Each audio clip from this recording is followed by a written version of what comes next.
In the last section, we did a deep dive on the Navigator component and its 3 core methods: push, pop, and immediately reset route stack.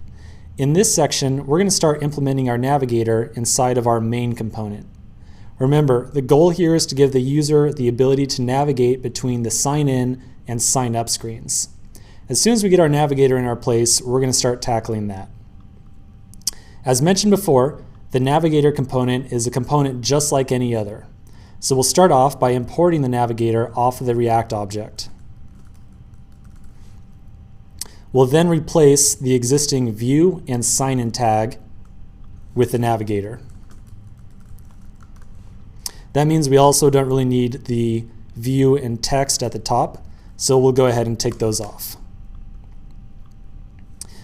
Now the Navigator is going to take 4 different properties. Let's write each of them out to start, and then we'll go through and talk about each of them. So the first one is going to be style. We'll have an initial route.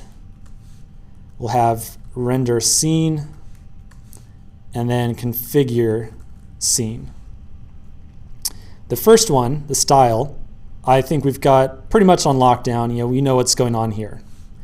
Just like any other container component, we're going to want this to have style of container, and we're going to want flex 1 on here so that it fills the entire area of the screen.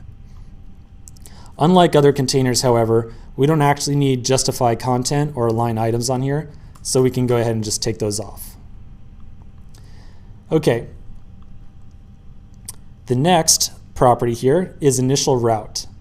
The initial route determines what the first component is when the Navigator is first rendered. So in other words, when we first boot our app up, what is the first component that we want to show here? In our case, it's ultimately going to be the sign-in component. The next property is render scene.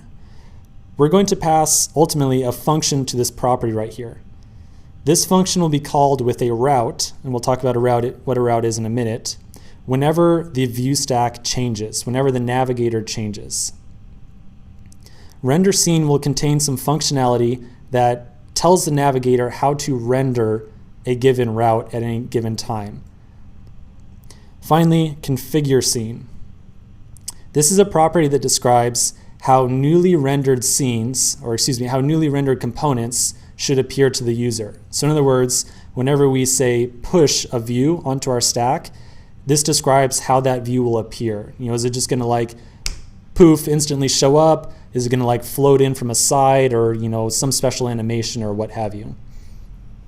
In our app, we're going to have our views slide in and out from the left-hand side of the screen, as you see in like many other applications out there these days. And so configuring that is actually really straightforward. We're just going to do it right now to get it done with. All we're going to do is pass a arrow function, return, and we're going to pass a object called navigator.sceneconfigs.float from right.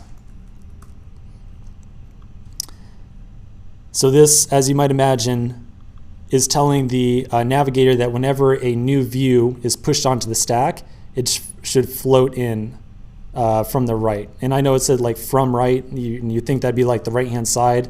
Well, it's not quite. It's going to appear to like, come in like so from this side. You'll see in a minute. Don't worry.